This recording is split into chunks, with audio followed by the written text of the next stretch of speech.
আন্দাজে একটা কথা কয়া পারলে নিজেকে কথার মন্ত্রী ভাবা শুরু করে দেয়। আর দুনিয়া সবাই যা ইচ্ছা তাই করে, কোনো সমস্যা নাই, কিন্তু আমার বেলা সবার একে সমস্যা একে ফ্যাপড়া আসে, যত দোষ একে আননি ঘোষ। এমনি যখন আমি নওগাঁ থেকে প্রথম দিন ঢাকাতে আসা পুষি, সেদিন আমি সারাদিন কান্দি উপরে, আমার এমনি মন খারাপ থাকে। তার উপর মানুষ আমার সাথে লাগতেই থাকে, কি কর্ম কত। মাঝে মাঝে মনে হয় এর কে খামাকে শুনি পকড়া থাকে সুসগুড়ি লিয়ে আসে মুখ চোখত মারি, কিন্তু কি কর্ম, এটি সুসগুড়ি আনতে আনতে যদি আমার গাঁত ভরে, ওই জন্য আমি সুসগুড়ি আনি না। এখন কবে কি সুসগুড়ি কাক কয় আপু, যারা চিনিন না আমার সাথে আমার গ্রামের বাড়িতে আসো, সোঁস গুড়গুড়ি চিনা তো মনে। ভোরবেলা আসা পুষিছি, সারাদিন উপরে কান্দিছি চোখ মুখ দেখা বুঝা পারিছি না। তারপরে আমার ভাই, আমার কলজার ভাই আমার ফোন দেয়া করলো, আপা তুই আলচু নিশ্চয় কান্দসু, তাড়াতাড়ি নিচে নাম। মানে আমি নামই না, তখন বাজা 9টা, উনি আমাকে জোর করে নিচে নামাইছে। আমি কাছে দাঁড়া, যেহেতু চোখ মুখ ফুলা আছে না, ডুব খাপ দিয়া বের হয়, তাই গুসল টুসল দিয়া বের হয় না। তো প্রথমে আমরা ভাবিছিলাম যে বসুন্ধরা যা কিছু একটা খেয়ে দেয় আবার চলে আসবো। পরে আমি কাছে ভাই আমার বসুন্ধরা যাবার যে চাচ্ছে না, তাই কারওয়ান বাজার থেকে ওর থেকে আবার ঘুরা 300 ফিটের উদ্দেশ্যে যাচ্ছি। আমার 300 ফিট খুবই পছন্দের একটা জায়গা, মনে হয় ঢাকার মধ্যে কোনো জায়গা হলো এক মাওয়া, আর এক হলো পরে 300 ফিট।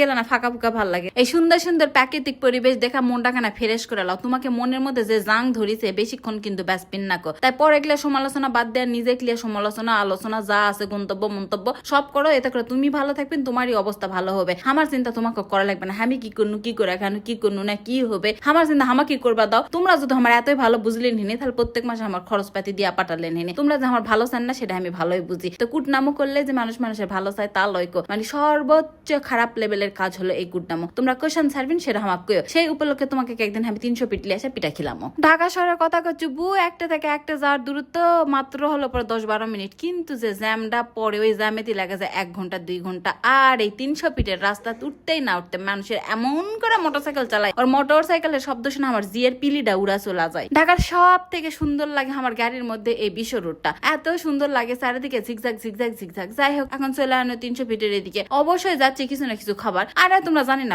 মানুষ আমার সাথে আন্দাজি লাগা যায় কিসের জন্য, এটি সবাই ছবি তুলে সবাই যা ইচ্ছে তাই করে, কোনো সমস্যা নেই। আমার বেলাতে এসে করছে ম্যাডাম বাড়িতে চলে যান, এটা একটা কথা থাক, ওই কথা তোমাকে পরে কমনি কখন আমাকে কছে। আপাতত আমি বাতাস খাইতে খাইতে খাইতে খাইতে চলে আনো 300 ফিট। আর আমার এই সাদা সিদা ভোলা বাচ্চা ভাই কোনা হারা গেছিল কিছুক্ষণের জন্য। আমি আবার খুঁজা চুরা বের করনো, বের করে টোরে এখন খাবার অর্ডার দেবো। আমি বলছি ভাইরে মাছ অর্ডার দে, কচ্ছে না আপা মাছ খাবো না, বমি বমি ভাব। মানে এটা কোনো কথা, মাছ খেলে বলে বমি বমি ভাব, তাহলে মাছে ভাতে বাঙালি কিসের জন্য আমরা। কচ্ছে তুই দেখি নাই তুই চিতই পিঠাই খেলামো, কারণ উই জানে আমি চিতই পিঠা খুবই পছন্দ করি। নওগাঁ যারা যারা থাকে তারা তো জানেন মুক্তির মোড় শীতের মধ্যে চিতই পিঠা করে ছোট ছোট, ওটা আমি বাপরে বা 25টাও খাওয়া পারি। মানে তোমার বিশ্বাস না হলে লিয়ে আসবেন কিনা দেখ মোহিনী খাওয়া পারি কিনা, তখন দেখা দেবো। এদিন খাবার অর্ডার করে আমি বসে আছি, সাথে স্যাপটি দিছিল, স্যাপটির যে স্বাদ আর চিতই যে স্বাদ তোমাকে কি কমো। এর আগের ভিডিও তোমাকে আমি শেয়ার করে দিছি, এটাই প্রথম দিনের ভিডিও হবে, কিন্তু এডিট কর্ম করে করা হয় না দেখে পিছের ভিডিও আগে গেছে, আগের ভিডিও এটা পরে আল যায়। আমরা দুই ভাই বোন এটাকে মন শান্তি করে খেয়ে নিন। খাবার গুলা যে টেস্টি টেস্টি ছিল আর এলা কোনটা আসলে পাবেন সেই অ্যাড্রেস তো আমি আগের ভিডিও দিছি, তারপর আবার করছি। 11 নম্বর সেক্টরে নীলা মার্কেট চলে আসবেন,